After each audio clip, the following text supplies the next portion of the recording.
Caitlin Kent is an American who's currently living in Ramallah to work at a camp, and she wanted to see what dating life was like in Palestinian territory, specifically in Gaza.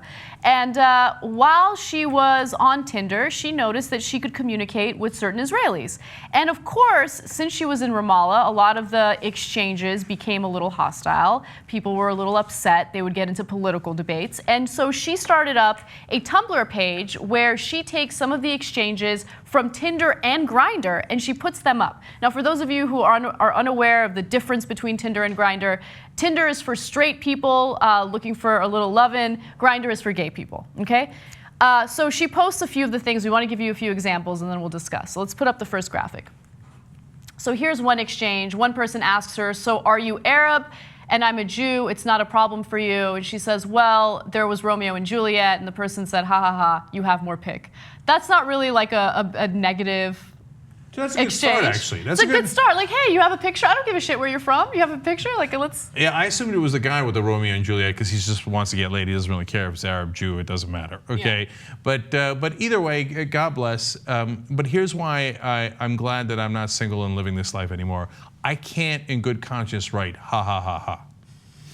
I just can't do it. I can't write it in any context. If you were in our age group, you would definitely do it. I know. Yeah, you would use the emojis. I know. I'm an old man. I love getting a series of emojis from the dude I'm dating. Like, especially when they're clever and they tell a story. That's great. If you say so. All right, anyway, moving on. Next one. Let's take a look. So one person says to her, open the Torah and see who God gave the Holy Land. And then she writes, there was a Palestine, and we can differ on opinions of the current situation, but you are hella ignorant and brainwashed if you don't think there was a country named Palestine pre-1948. Those are just facts. And that person wrote, this is bullshit. This is really hot. Yeah, seriously. You know what really gets my juices going? When somebody says, open the Torah. I'm like, oh yeah, no, you open it. Oh yeah, you're a bad girl. Didn't you get turned on by the Mormon chick though? Yeah, but she's based on our looks, not because she told me to open any books. Okay. All right, let's go to the next one. All right. You heard too much lies, I promise you, it's so sad. And then she responds back saying, to be honest, I feel bad for you. Your whole life has been told on a lie, but it's okay, I don't blame you. You have been brainwashed to think you are God's gift to this land. It's just sad that even after all the terrible things your country has done, you have yet to discover the truth. And the person writes back, so you want me? LOL, with a bunch of happy faces. I like that person. That person's funny. Yes. Okay, you brainwashed the Holy Land, this, that. He's like, oh yeah? You want to get it on? So if I'm reading you right, this shit is on. Look, this is a divisive topic, right? But I look through a bunch of them on the Tumblr page, and I'm actually surprised at the number of young people that are like, some people get really angry, and other people are like, yeah, all right, fine, whatever, let's stop arguing. Let's just get it on. God bless, man. And it made me realize that the one thing that really connects all of us, regardless of our race, regardless of our political ideology, is sex. Oh, okay. And it should be celebrated. I thought you were going to say, one thing that connects all of us is pussy.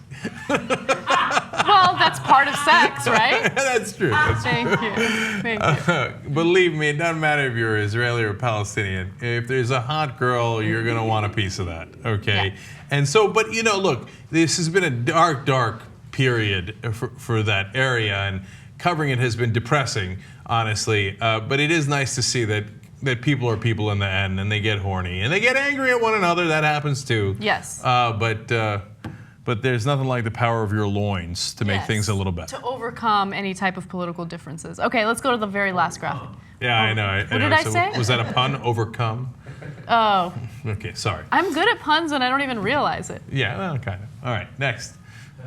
All right, last one. I'm not Muslim, but no one gives me a hard time for that. I teach here, and the person wrote, nice. Soon Israel will get all the Gaza territory as part of our territory, and terror will be demolished.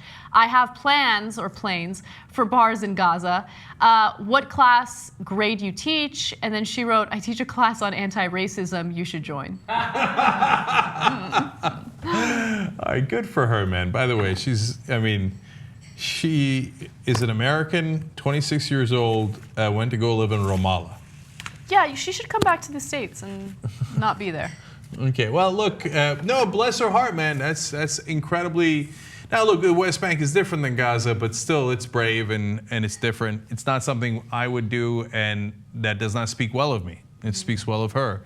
And I like that she's teaching a class on anti-racism, and both sides could certainly use it.